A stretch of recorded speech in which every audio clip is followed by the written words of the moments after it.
لیکن حسن کو خود کچھ نہیں معلوم تھا انہیں کیا بتاتا۔ گاڑی RK کے فارم ہاؤس کے باہر گیٹ کھلنے کے انتظار میں رکی تو حسن نے سوچا وہ گاڑی سے نکل کر اسفی سے ملاقات کے لیے جائے، لیکن اتنے میں گیٹ کھل چکا تھا اور اس کی گاڑی اندر جا چکی تھی۔ حسن وہیں باہر ہی کچھ فاصلے پر رک کر اس کا انتظار کرنے لگا۔ میں نے تمہارے اسلام آباد کے ٹکٹس کنفرم کروا دیے ہیں۔ تمہارے ساتھ میرے کچھ لوگ بھی جائیں گے تاکہ جس ہوٹل میں تم رکو یہ تمہارے ساتھ ساتھ رہیں اور تم جہاں جاؤ تمہارے ساتھ جائیں اور تمہاری حفاظت کو یقینی بنائیں۔ اسفی کے اندر آتے ہی RK بھی وہاں پہنچ چکا تھا۔ دونوں ایک ہال نما کمرے میں آمنے سامنے نشستوں پر دراز تھے۔ میں اپنی حفاظت خود کرنا جانتا ہوں، اس بات کی تم فکر نہ کرو، اور یہ فضول میں میرے ساتھ فوج کو مت بھیجو، انہیں یہیں رکھو اپنے پاس۔ اسفی نے RK کی بات کے جواب میں اس کے پیچھے کھڑے لوگوں کو دیکھ کر کہا۔ کچھ ہی دیر میں ملازم وہاں ڈرنک رکھ کر جا چکا تھا۔ یہ سب پروٹوکول اب تمہارے لیے ضروری ہے کیونکہ تم اب AK ہو۔ ہمیشہ جس کے ارد گرد بہت سے لوگ اس کی حفاظت کے لیے رہتے تھے۔ RK نے ڈرنک کو گلاس میں انڈیلتے ہوئے اسفی کو بھی پینے کی پیشکش کی تھی۔ تو پھر کیا ہوا اس کا جس کے آگے پیچھے بہت سے لوگ رہتے تھے؟ وہ قبر میں پڑا ہے۔ جب موت آنی ہے اس کا ایک وقت مقرر ہے، پھر یہ لوگ بھی کچھ نہیں کر پائیں گے، اس لیے مجھے ان کی ضرورت نہیں ہے۔ اسفی نے آج بھی ڈرنک لینے سے انکار کر دیا تھا اور ٹانگ پر ٹانگ چڑھائے شان سے بولا تو اس کے ابراہیم خان کے بارے میں یوں بات کرنے پر RK کے پیچھے کھڑے گارڈ نے اس پر فوری طور پر بندوق تانی تھی، جسے RK نے اشارہ کر کے روک دیا تھا۔ دیکھ لو، یہ ہے AK کی حیثیت جس پہ ابھی سے تمہارے لوگ بندوقیں تانے ہوئے ہیں، اور تم سمجھتے ہو کہ اب میں اسفند کمال نہیں بلکہ AK ہوں۔ بات کے اختتام پر ہال میں اسفی کا بلند قہقہ گونج اٹھا تھا۔ تم AK ہی تو نہیں بن رہے ہو، جبھی تو اس نے ایسی حرکت کی ہے۔ تم سمجھتے ہو کہ بھائی کے بارے میں کچھ بھی بول دو گے تو میں اور میرے لوگ چپ چاپ سنتے رہیں گے؟ تو آئندہ ایسی بات مت کرنا۔ تمہاری طرح وہ بھی نڈر تھے، موت سے نہیں ڈرتے تھے، موت کی آنکھوں میں آنکھیں ڈال کر ہر قدم چلتے تھے، لیکن یہ پروٹوکول بھی ضروری ہے جسے وہ ہمیشہ رکھتے تھے۔ خیر یہ لوگ تمہارے ساتھ جائیں گے کیونکہ DK کو تم نہیں جانتے ہو، وہ بہت خطرناک ہے، وہاں بالکل اکیلے جانا بھی مناسب نہیں ہوگا، تم ان گارڈز کے ہمراہ ہی جانا۔ RK نے اسے اپنے انداز میں سمجھایا تو وہ خاموشی سے اس کی بات سنتا وہاں سے اٹھ آیا تھا۔ اور DK ابھی مجھے نہیں جانتا، میں اس سے بھی خطرناک انسان ہوں، چلتا ہوں اب۔ اسفی اپنی بات کہتا وہاں سے نکل چکا تھا، جبکہ فی الحال تو RK اس کی باتوں سے اور غصے سے متاثر نظر آتا تھا، لیکن اب اس کے کام کا بھی منتظر تھا۔ وہاں سے نکلتے ہی حسن پھر سے اس کے پیچھے پیچھے تھا، اور یہ بات فرنٹ سیٹ پر بیٹھے اس کے ڈرائیور اور گارڈ نے بھی محسوس کی تھی کہ کوئی مسلسل انہیں فالو کر رہا ہے۔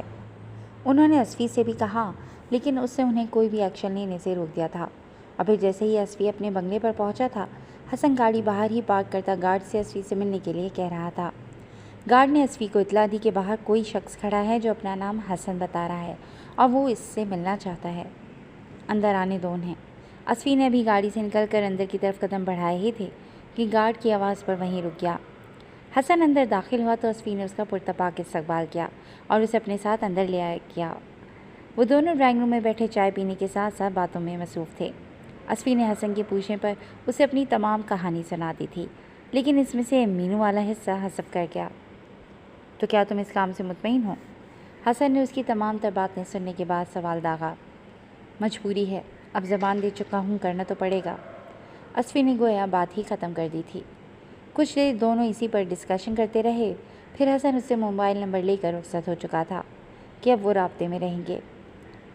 تو پولیس والے کا ہو کر ایک گینگسٹر سے رابطہ رکھ کے کیا کرے گا؟ اسفی اسے باہر تک چھوڑنے آیا تھا، جب حسن کے نمبر مانگنے پر اور یہ گلا کرنے پر کہ اس عرصے میں نہ تو اسفی نے خود اس سے رابطہ کیا اور جب حسن نے رابطہ کیا تو نمبر ہی بند ملتا تھا۔ گینگسٹر بن گئے ہو لیکن میرے لیے تو آج بھی میرے دوست ہو یار، فکر نہ کر، ابا سے تجھے ہتھکڑیاں نہیں لگواؤں گا بلکہ ان کی نظر سے بچا کے ہی رکھوں گا۔ ویسے انہوں نے بھی یہ ساری خبریں سن لی ہیں، کئی بار تیرے بارے میں پوچھ چکے ہیں مجھ سے۔ کل چکر لگاؤ، پھر ایک پولیس والے اور ایک گینگسٹر کی روبرو ملاقات کرواتے ہیں۔ حسن نے نکلتے ہوئے اسے گھر آنے کے لیے کہا تو اسفی نے بھی بنا انکار کیے اس کی بات مان لی تھی۔ حسن کے نکلتے ہی اسفی اندر آیا تو آبدہ اسی کے منتظر تھیں۔ اسفی بیٹا، میں تو کہتی ہوں کہ کشف کو بالاج کے ساتھ ہی رخصت کر دیتے ہیں۔ میں اسے آج ڈاکٹر کے پاس لے گئی تھی، لیکن جیسا ہم سوچ رہے تھے ڈاکٹر نے بتایا کہ ویسا نہیں ہو سکتا، کشف کی جان بھی جا سکتی ہے، اس لیے میں یہ رسک نہیں لے سکتی۔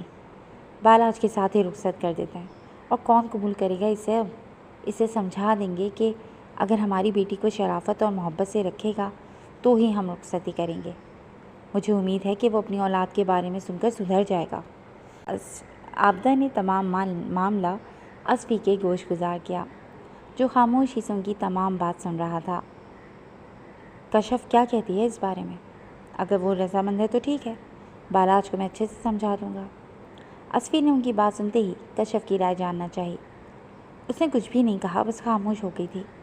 عابدہ بھی بات کر رہی تھی جب ایک ملازم کے ہمراہ صابر چاچا بھی لاؤنج میں داخل ہوئے تھے۔ السلام علیکم۔ صابر چاچا نے وہاں داخل ہوتے ہی سلام کرتے ہی ان دونوں کو متوجہ کیا تھا، اور وہ دونوں ہی ان کی آمد پر چونک گئے تھے۔ بیٹھیے، اسفی نے سامنے صوفے کی طرف اشارہ کرتے ہوئے انہیں بیٹھنے کا کہا۔ دراصل بات یہ ہے عابدہ بہن کہ شہاب صاحب آج حیات ہوتے تو وہ خود بچوں کے لیے آپ سے بات کرنے آتے۔ میں مانتا ہوں کہ دونوں بچوں سے ہی بہت بڑی غلطی ہو گئی ہے، لیکن اپنے ہی ایسے دھتکارنے لگیں گے تو پھر غیروں سے کسی کو کیا گلہ ہوگا بھلا؟ وہ دونوں بچے ہی، بالاج اور مینو، ایسے لگتا ہے جیسے جی نہیں رہے بلکہ پل پل مر رہے ہیں، اپنا ہر پل اذیت میں گزار رہے ہیں۔ خدارا انہیں معاف کر دیں، میں ان کی طرف سے معافی مانگتا ہوں۔ خدارا انہیں معاف کر دیں، میں ان کی طرف سے معافی مانگتا ہوں۔ صابر چاچا ان کے سامنے ہاتھ جوڑے بیٹھے اور دونوں بچوں کو معاف کرنے کی سفارش بھی کر رہے تھے۔ اسفی تو مینو کے بارے میں ایسی بات سن کر تڑپ گیا تھا، جبکہ عابدہ کو صابر چاچا کی سفارش کسی طور نہیں بھائی تھی۔ ہم آپ کی بات مان تو لیں، لیکن کیا گارنٹی ہے کہ بالاج بدل چکا ہے اور وہ انسانوں کی طرح کشف کو رکھے گا؟ عابدہ نے بھی صابر چاچا کی باتیں سننے کے بعد سوال داغا تھا۔ میں گارنٹی دیتا ہوں کہ وہ بدل چکے ہیں، اب وہ پہلے والے بالاج بابا نہیں رہے۔ اسی ٹینشن کی وجہ سے ان کی طبیعت ٹھیک نہیں رہتی، اور اب انہوں نے خود کا خیال رکھنا اور دوا لینا بھی چھوڑ دیا ہے۔ کشف بیٹی گھر آ جائے گی تو سب ٹھیک ہو جائے گا۔ صابر چاچا نے ضمانت دی کہ اب ایسا کچھ نہیں ہوگا جیسا وہ سوچ رہے ہیں۔ ٹھیک ہے، اس ویکینڈ پر مجھے ایک ضروری کام ہے، شہر سے باہر جانا ہے۔ اگلے ویکینڈ پر ان کا نکاح رکھ لیتے ہیں، اور خاندان والوں کو بھی بلا لیں گے تاکہ سب کو اس رشتے کے بارے میں علم ہو سکے۔ اسفی نے عابدہ کی طرف دیکھتے ہوئے رائے پیش کی تو تینوں نے ہی اس بات پر اتفاق کر لیا تھا۔ اب آپ بھی بالاج بابا کی شادی کے بعد مینو بٹیا کو لے جانا، انہوں نے بھی اپنے حصے کی سزا ان چند دنوں میں ہی کاٹ لی ہے۔ وہ نہ تو کسی سے بات چیت کرتی ہیں، نہ کھاتی پیتی ہیں۔ مجھے ڈر تھا یہ روگ دونوں بہن بھائیوں کی جان نہ لے لیں۔ بالاج بابا کے لیے تو آپ نے زندگی کی نوید سنا دی ہے، اب مینو بٹیا کے لیے بھی سنا دیجیے، تاکہ وہ میں دونوں کو ایک ساتھ خوشخبری سناؤں تو دونوں کی اداسی دور ہو سکے۔ صابر چاچا نے بالاج کی طرف سے اچھی خبر ملنے کے بعد اب مینو کے لیے بھی پھر سے سفارش کی تھی۔ آپ فکر نہ کریں، میں جلدی اسے بھی اپنے پاس لے آؤں گا۔ اسفی نے حامی بھری تو صابر چاچا کے لبوں پر مسکان بکھر گئی تھی، جبکہ عابدہ اسفی کو دیکھ کر رہ گئیں اور اگلے ہی پل ناراضگی کا مظاہرہ کرتے ہوئے وہاں سے اٹھ کر اپنے کمرے کی طرف چلی گئیں۔ ملازم چائے لے آیا تھا۔ صابر چاچا اسفی کے ممنون ہونے کے ساتھ چائے پینے لگے تھے، جبکہ اسفی سوچ رہا تھا مینو کو لانے سے قبل اسے اپنی ماں کو راضی کرنا ہوگا۔ دوسری طرف کشف سکون سے سو رہی تھی، اس بات سے یکسر انجان کہ جلد ہی اس کی بالاج کے ساتھ رخصتی ہونے والی ہے۔ جی فرینڈز، آج کے لیے بس اتنا ہی۔ کیسی لگی آپ کو آج کی ایپیسوڈ؟ یقیناً پسند آئی ہوگی۔ جڑے رہی گا کلاسک انٹرٹینمنٹ چینل کے ساتھ، جہاں بہت جلد ہم ایک نئی ایپیسوڈ لے کر حاضر ہوں گے۔ ٹل دین ٹیک کیئر اینڈ اللہ حافظ۔